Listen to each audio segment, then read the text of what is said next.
ان النبی صلی اللہ علیہ وسلم قال من حوسب عذب قالت عائشة فقلت اوليس يقول الله عز وجل فسوف يحاسب حسابا يسيرا فقال انما ذلك العرض ولكن من نوقش الحساب يهلك۔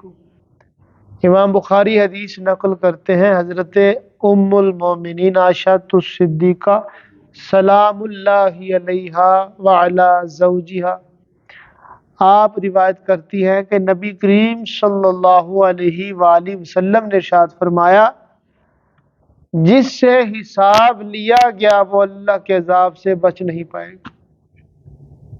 اللہ، بڑی قابل غور حدیث ہے۔ جس کا حساب لیا گیا اس نے نہیں بچنا۔ حضرت عائشہ کہتی ہیں میں نے پوچھا یا رسول اللہ پاک کا فرمان ہے سورۃ الانشقاق آیت نمبر 8 فَسَوْفَ يُحَاسَبُ حِسَابًا يَسِيرًا، کہ لوگوں کا حساب آسانی سے لیا جائے گا۔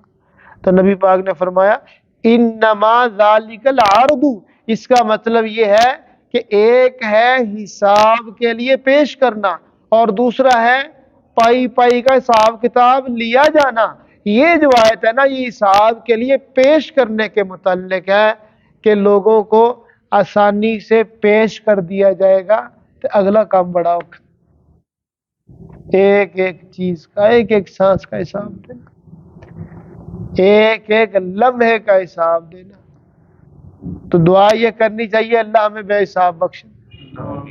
اس پر کہا جاتا ہے کہ عدل کرے تا تھر تھر کمبڑ، حساب تو عدل سے ہی ہوگا نا۔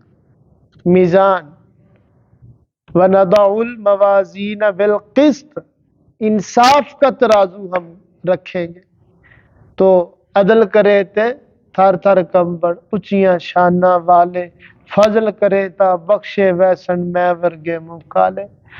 اگر اللہ تعالیٰ عدل کرے نا تو نبی پاک کے فرمان کے مطابق اگر عدل کیا جائے یعنی پورا پورا حساب کیا جائے کسی بندے کا تو قیامت والے دن شاید کوئی نہ بچ پائے۔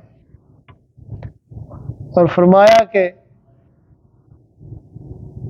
حساب کے لیے پیش تو آسانی سے کر دیا جائے گا لیکن اگلا مرحلہ مشکل ہو، تو ہم نے اللہ کے فضل سے بخشے جانا ہے۔ اس حدیث کو مزید واضح کرنے کے لیے ایک اور حدیث آپ کو میں سنا دوں، وہ ایک اور مقام پہ موجود ہے۔ نبی کریم صلی اللہ علیہ وسلم نے ارشاد فرمایا کہ قیامت والے دن لوگوں کی جو بخشش ہوگی مال کی وجہ سے نہیں ہوگی، اللہ کی رحمت کی وجہ سے ہوگی۔ ایک صحابی کہتا یا رسول اللہ کیا بلا آپ کی بھی؟ آپ نے فرمایا ہاں میری بھی۔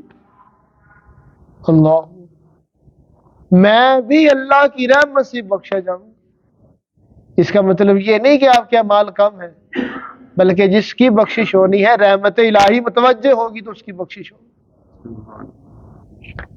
اور ہم اپنے لیے غور کر لیں اپنے طور پر کہ اگر ہم قیامت والے دن کو سامنے رکھیں، ہمارا سمجھ لیں حساب شروع ہو چکا، ایک طرف ہماری ساری نیکیاں رکھی جائیں جو ٹوٹی پھوٹی ہم نے کی ہیں لوگوں کو دکھانے کے لیے، کوئی کسی کے کہنے پہ زبردستی بادل نخواستہ، کوئی راہ چلتے، کوئی کس طرح، بہرحال سارا کچھ ملا کے اور مقابلے کے اندر اللہ کی ایک نعمت رکھ دی جائے، یہ جو آنکھ ہے